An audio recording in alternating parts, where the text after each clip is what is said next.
जय हिंद फ्रेंड्स।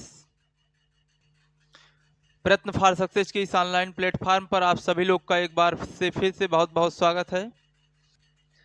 आप सब कैसे हैं?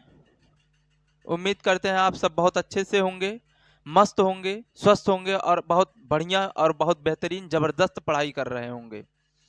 दोस्तों, कल हम लोगों ने प्रश्न नंबर 3 तक पढ़ा था। क्वेश्चन नंबर 3 तक हम लोगों ने सॉल्व किया था और आज हम लोग क्लास नंबर 2 में देखेंगे क्वेश्चन नंबर 4 से। तो सीधे सीधे चलते हैं अपने क्वेश्चन पर और देखते हैं कि क्वेश्चन क्या कहता है। तो आप लोग ध्यान से देखिएगा, स्क्रीन पर क्वेश्चन आपको साफ साफ दिखाई पड़ रहा होगा। यदि 15 काट ए बराबर 8, क्वेश्चन में आपको साफ साफ शो हो रहा होगा 15 कॉट ए बराबर है 8। तो साइन ए और सेक ए का मान ज्ञात करना है।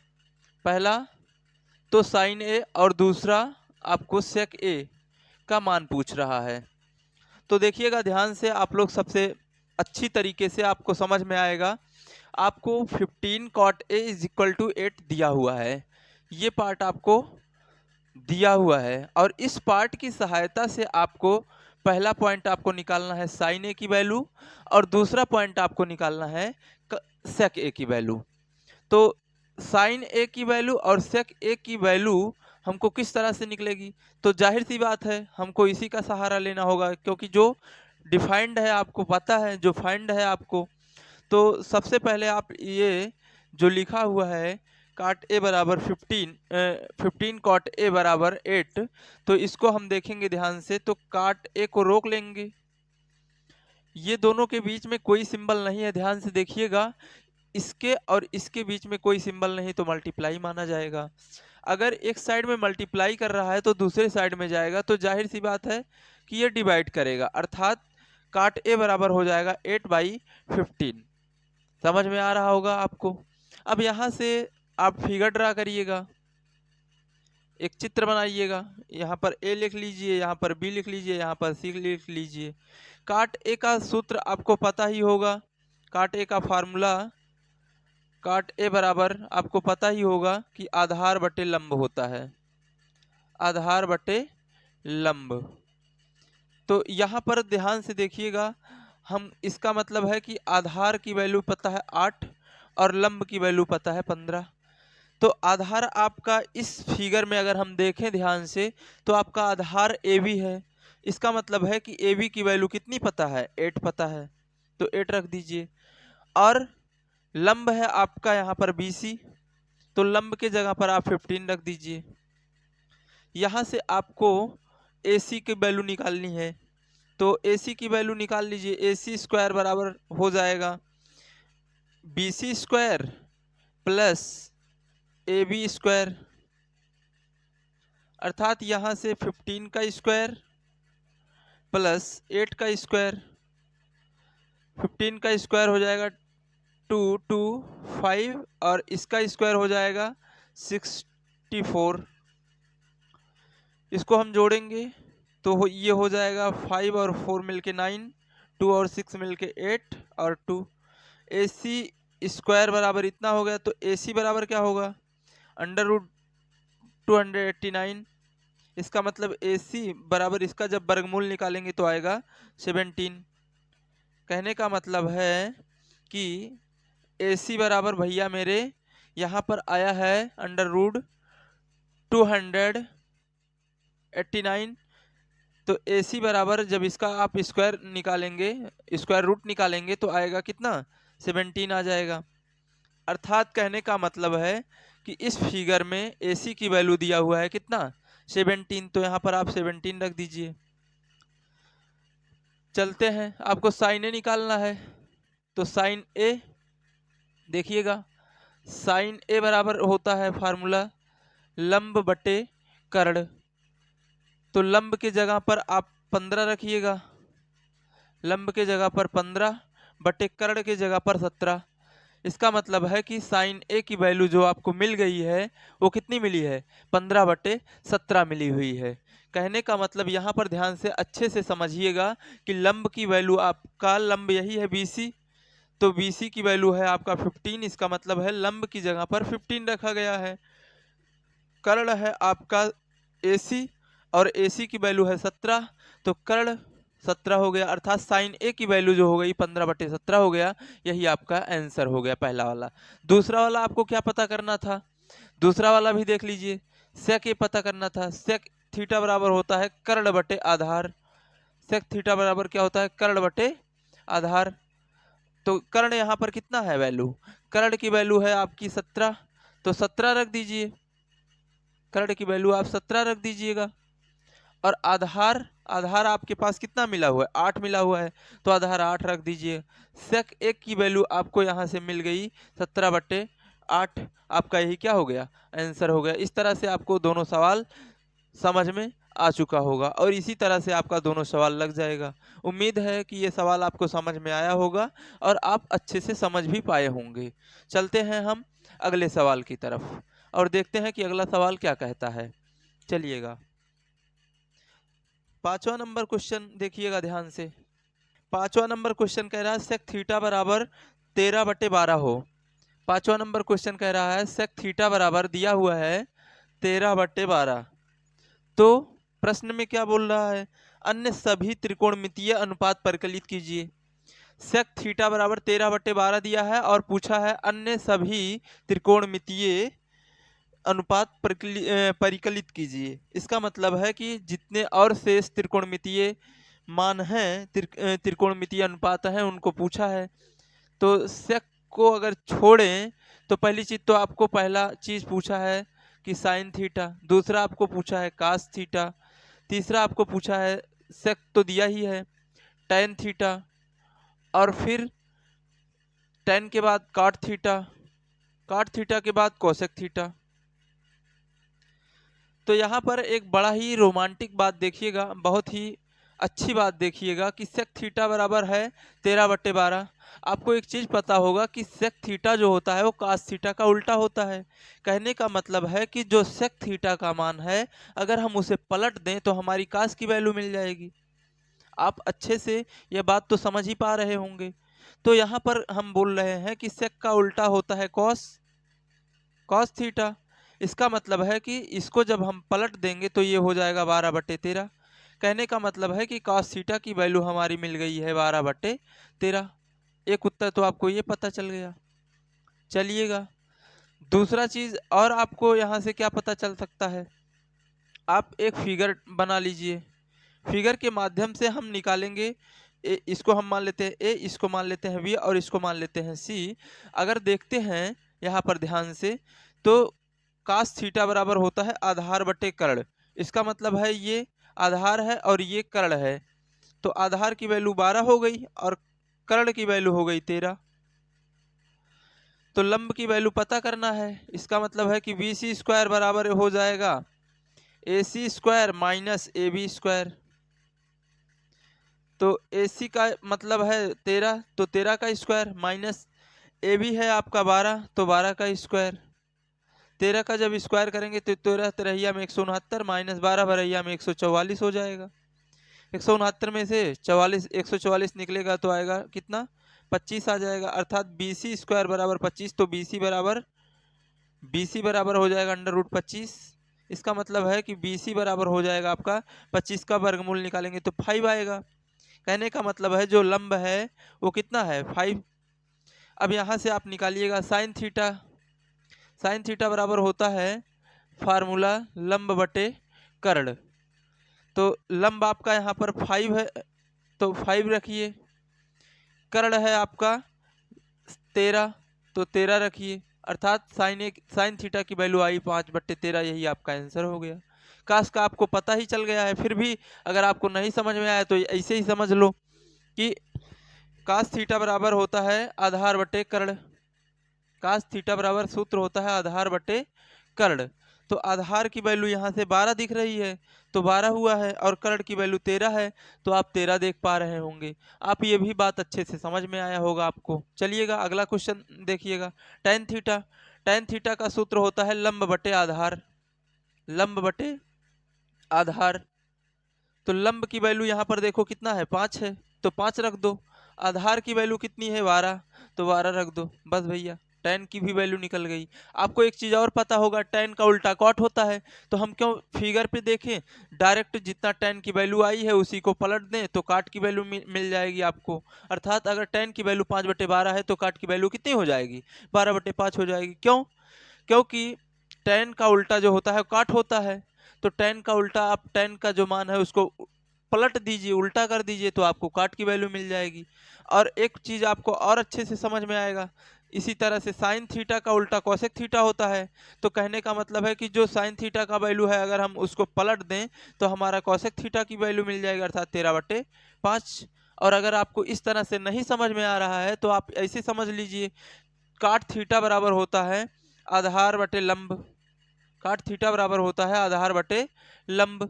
तो आधार यहाँ पर आपको दिख रहा है 12, तो यहाँ पर देखिएगा आधार आपको दिखाई पड़ रहा होगा 12, तो 12 हो गया, और लंब आपको दिखाई पड़ रहा होगा 5, तो 5 है। अर्थात यहाँ पर काट थीटा की वैल्यू आ गई है 12/5। इसी तरह से आप कोसेक थीटा में देख लीजिए, कोसेक थीटा बराबर होता है कर्ण बटे लंब, कर्ण बटे लंब।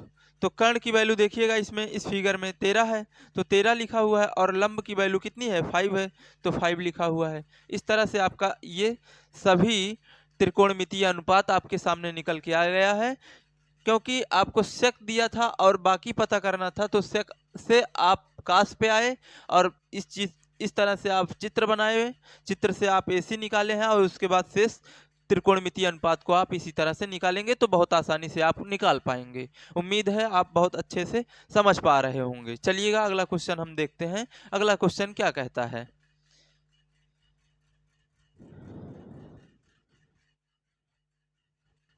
छठवां नंबर क्वेश्चन देखिएगा। छठवां नंबर क्वेश्चन कह रहा है कि यदि कोण ए और कोण बी न्यून कोण हो, कोण ए एंड कोण बी जो है वो क्या हो, न्यून कोण हो, न्यून कोण हो, तो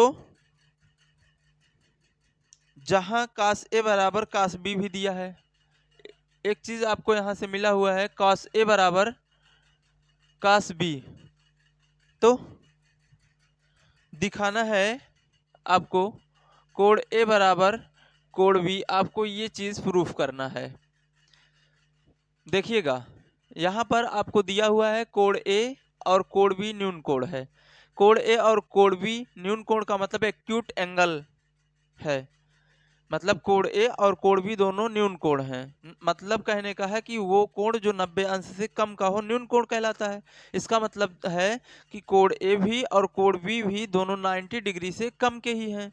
कहने का मतलब ये हुआ कि आप अगर एक चित्र देखें तो इस चित्र में आपको बहुत अच्छे से एक चीज समझ में आएगा। ये चीज ए बी और सी, अगर हम इसको 90 डिग्री कहते हैं, ऐसे लिखते हैं ए बी सी, कोण सी को हम 90 डिग्री कहते हैं, क्योंकि कोण ए और कोण बी न्यून कोण है, तो यहाँ पर कोण बी 90 अंश का हो जाएगा तो समकोण हो जाएगा, इसलिए यहाँ पर हम कोण बी नहीं लिख सकते हैं, यहाँ पर सी लिखेंगे, ए बी और सी। चलिएगा आगे देखिएगा, जहां कास ए बराबर कास बी दिया हुआ है, ठीक है, तो कास ए बराबर कास बी दिया है, कोई बात नहीं है, अभी देखते हैं।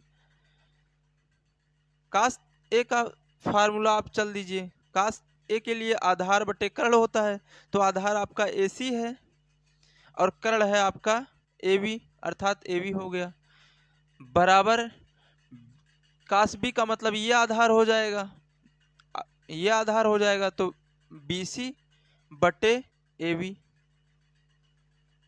कहने का मतलब है ये दोनों बराबर है, तो यहाँ से ये और यहाँ से ये कैंसिल हो सकता है। इसका मतलब है कि AC बराबर BC हो गया, ये वाली भुजा AC BC के बराबर है, ये भुजा बराबर है। और आपको एक चीज ज्योमेट्री में पढ़ाया गया होगा कि बराबर भुजा वाले के सामने का कोण भी बराबर होता है। कहने का मतलब है कि इसके सामने का कोण ये और इसके सामने का कोण ये भी आपस में क्या होगा, बराबर होगा। समझ में आ रहा है ना? तो कहने का मतलब है कि बराबर भुजा वाले बराबर बराबर भुजा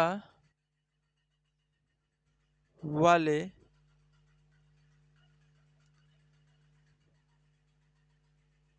के कोण भी बराबर होते हैं।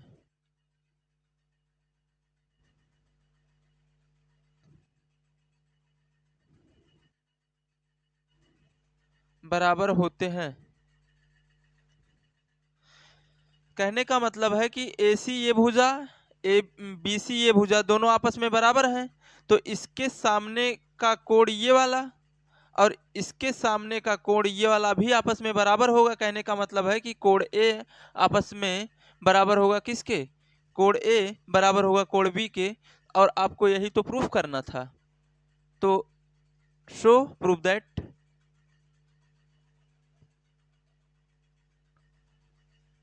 इस तरह से आपका क्वेश्चन नंबर 6 लग के तैयार हो जाएगा और आपको बहुत अच्छे से समझ में भी आया होगा। आप यहाँ से समझेंगे तो यहीं पर थोड़ा सा आपको समझने वाला पॉइंट है। काश ए आप जब फिगर बनाएंगे यहाँ पर आप बी नहीं लिख सकते हैं, क्यों? क्योंकि आपको कहा है कोण ए और कोण बी न्यून कोण है, इसलिए यहाँ पर हम बी या ए में से किसी को नहीं रख सकते हैं। यहाँ पर हमको रखना है तो सी ही रखना है, अर्थात सी 90 डिग्री का होगा, तो ये और ये कोण ही रहेगा। ए बी और ए बी को यहीं पर हम रख सकते हैं, इसकी जगह पर तो रख नहीं सकते हैं। फिर दूसरा पॉइंट कहा है कास ए बराबर कास बी, तो कास ए का फार्मूला हो जाएगा, कास ए के लिए आपका आधार ये हो जाएगा। तो कास थीटा बराबर सूत्र होता है, कास थीटा बराबर आप पढ़े होंगे, कास थीटा बराबर सूत्र होता है आधार बटे कर्ण, आधार बटे कर्ण। तो आधार आपका ए के लिए, इस आधार के लिए आधार ये हो गया AC और कर्ण हो गया AB, अर्थात AC बटे AB कास ए की वैल्यू हो गई। लेकिन यहाँ पर कास B लिखा हुआ है, गलती मत कीजिएगा, यहीं पर बच्चे गलत करेंगे। और B का मतलब है कि तब ये आधार बन जाएगा, तो आधार ये और कर्ण ये, अर्थात BC हो गया आधार और कर्ण हो गया AB, AB कैंसिल हो गया, AC बराबर BC। कहने का मतलब है कि ये भुजा इस भुजा के बराबर है और बराबर भुजा वाले के सामने का कोण के सामने, यहां लिखना चाहिए था सामने का कोण भी क्या होता है? आपस में बराबर होता है। तो ये कोण इस कोण के भी बराबर इसलिए हो जाएगा, और आप लिख सकते हैं सो प्रूफ दैट या इति सिद्धम। इस तरह से आपका सवाल सॉल्व हो जाएगा। चलिएगा क्वेश्चन नंबर हम अगला देखते हैं। देखिएगा क्वेश्चन नंबर 7 लिखा हुआ है कि यदि कॉट थीटा बराबर 7/8 हो, कॉट थीटा बराबर, कॉट थीटा बराबर मिला हुआ है 7/8। आप क्वेश्चन देखिएगा, आपको स्क्रीन पर दिखाई पड़ेगा। तो पूछा क्या है आपसे, 1 plus sine theta, 1 plus sine theta into 1 minus sine theta upon 1 plus cos theta into 1 minus cos theta. चलिएगा इस सवाल को हम लोग दो तरीके से सीखेंगे, एक बहुत ही शार्ट तरीके से सीखेंगे और एक बेसिक स्ट्रक्चर की तरह से सीखेंगे। तो सबसे पहले हम बेसिक समझेंगे, फिर इसका शार्ट तरीका सीख लेंगे। चलिएगा देखिएगा ध्यान से। तो सबसे पहले आप फिगर बनाइए, वही चीज़ आपको करना है बार बार इस चैप्टर में, आपको फिगर बनाना है। और यहाँ से आपको कॉट थीटा बराबर सूत्र पता है क्या? आधार बटे लंब, कॉट थीटा बराबर आधार बटे लंब होगा। तो आधार आपके सामने है 7, यहाँ A लिखो, यहाँ B लिखो और यहाँ C लिख लो। और लंब, आधार बटे लंब, तो आधार 7 हो गया और लंब आपका 8 हो गया। ठीक है, तो यहाँ से आप कर्ण निकालिए, तो कर्ण निकालिए तो AC स्क्वायर बराबर हो जाएगा BC square plus AB square. तो BC का मतलब 8 का स्क्वायर प्लस इसका स्क्वायर, तो 8 अठाई 64 और 7 सता 49, कुल मिलाकर के 9 4 13, 6 4 10 11, 113 हो जाएगा। AC बराबर इतना हो जाए, AC स्क्वायर बराबर 113 हो गया, तो AC बराबर क्या हो जाएगा? Under root 113। कहने का मतलब ये लाइन हो गई 113 अंडर रूट में। चलिएगा आगे देखिए, आपको एक चीज़ पता था, पढ़ाया गया था ए प्लस बी इंटू ए माइनस बी, ये सूत्र होता है ए स्क्वायर माइनस बी स्क्वायर का। तो यहां से ध्यान से देखिए, तो इसको अगर हम ए लिखें, इसको बी लिखें, तो ए प्लस बी और ए माइनस बी लिखा है, अर्थात ए स्क्वायर माइनस बी स्क्वायर। कहने का मतलब है एक का square minus sign square theta बटे, इसी तरह से ये भी हो जाएगा एक का square minus cos square theta. तो एक का वर्ग रखेंगे तो एक ही रहेगा, कोई मतलब नहीं है स्क्वायर करने का। और यहाँ से हम चलिएगा साइन स्क्वायर थीटा की वैल्यू निकाल लेते हैं। चलिएगा साइन थीटा की वैल्यू इधर से निकालिएगा। साइन थीटा की वैल्यू जब निकालेंगे तो लंब बटे कर्ण होता है, तो 8 बटे लंब 8 हो गया और कर्ण 100 रूट 100 कितना 13। लेकिन यहाँ स्क्वायर है तो हम इसका स्क्वायर कर देंगे। जब इसका स्क्वायर करेंगे तो इसका भी स्क्वायर हो जाएगा, अर्थात साइन स्क्वायर की वैल्यू हमको मिल जाएगी 8 9 64 बटे अंडर रूट 113 का जब स्क्वायर करेंगे तो केवल 113 बच जाएगा। कहने का मतलब है 1 माइनस साइन स्क्वायर थीटा की वैल्यू हो जाएगी कितना 64 बटे 113, और पूरे का बटे 1 माइनस कास स्क्वायर का वैल्यू इधर निकालते हैं, हम देख लेते हैं। कास स्क्वायर थीटा बराबर पहले कास थीटा देखिए फिर कास स्क्वायर देखिए। कास थीटा बराबर होता है आधार बटे कर्ण, तो 7 बटे कितना 7 बटे अंडर रूट 113। तो कास स्क्वायर थीटा बराबर देख लीजिए, क्योंकि दोनों साइड का स्क्वायर कर देंगे तो 7 बटे अंडर रूट 113 का भी स्क्वायर हो जाएगा। तो कास स्क्वायर थीटा बराबर हो जाएगा 7 सत्ता 49 बटे अंडर रूट, नहीं अंडर रूट हट जाएगा, क्योंकि वर्ग जब होगा तो अंडर रूट हट जाएगा 113 हो जाएगा, अर्थात कास स्क्वायर की वैल्यू हो गई 49 बटे 113। 113 से जब एक में गुणा करेंगे तो 113 माइनस 64 बटे 113 पूरे का बटे 113 माइनस 49 बटे 113। 113 से कैंसिल, 13 में से 4 गया 9, 10 में से 6 गया 4 बटे, यहां से ये निकालेंगे तो 13 में से 9 गया 4, 10 में से 4 गया 6, यही आपका आंसर हो गया 49 बटे 64। इस तरह से आपका बेसिक लगेगा, पूरा समझ में आया होगा आपको। चलिएगा इसका हम 60 तरीका देखते हैं। 60 तरीका क्या है, ये आपका फर्स्ट मेथड था। सेकंड मेथड हम देखते हैं।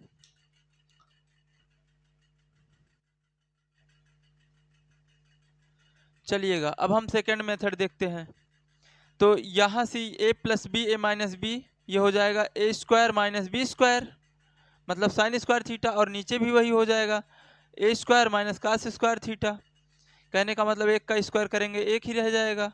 और एक ही सूत्र होता है, आपको बता दें कि 1 माइनस साइन स्क्वायर थीटा बराबर ये सूत्र होता है कास स्क्वायर थीटा, और 1 माइनस कास स्क्वायर थीटा बराबर सूत्र होता है साइन स्क्वायर थीटा। ये सूत्र होता है, ये दो फार्मूला है आपके सामने। 1 माइनस साइन स्क्वायर थीटा बराबर कास स्क्वायर थीटा होता है, और 1 माइनस कास स्क्वायर थीटा बराबर साइन स्क्वायर थीटा होता है। तो जहां पर 1 माइनस साइन स्क्वायर थीटा लिखा हुआ है उसके स्थान पे हम लिख सकते हैं कास स्क्वायर थीटा, बटे जहां पर 1 माइनस साइन स्क्वायर थीटा लिखा हुआ है, 1 माइनस कास स्क्वायर थीटा लिखा हुआ है उसके स्थान पे हम साइन स्क्वायर थीटा लिख सकते हैं।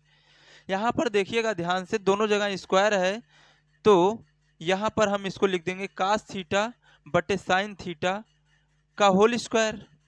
और एक सूत्र और होता है cos theta upon sine theta बराबर कॉट थीटा, बराबर क्या कॉट थीटा।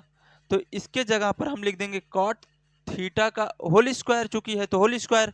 और यहां से ही आप देखिएगा तो इसमें आपको ये चीज भी नहीं करना होगा, आपको डायरेक्ट उत्तर मिल जाएगा यहीं से, इतना सॉल्व करने पर ही। कैसे, कॉट थीटा का होल स्क्वायर है और काट की वैल्यू दिया हुआ है कितना 7/8। तो कॉट थीटा का होल स्क्वायर आया है मेरे भाई। तो काट के जगह पर आप 7/8 रख दीजिए और इसी का होल स्क्वायर कर दीजिए। तो 7×7 = 49 टाइम 64, यही आपका आंसर हो गया। और उस तरह से भी आपका यही आ रहा था। उम्मीद है कि आपको बहुत अच्छे से समझ में आया होगा। तो आज के लिए यहीं पर रखते हैं, कल आपसे फिर मुलाकात करेंगे। तब तक के लिए धन्यवाद।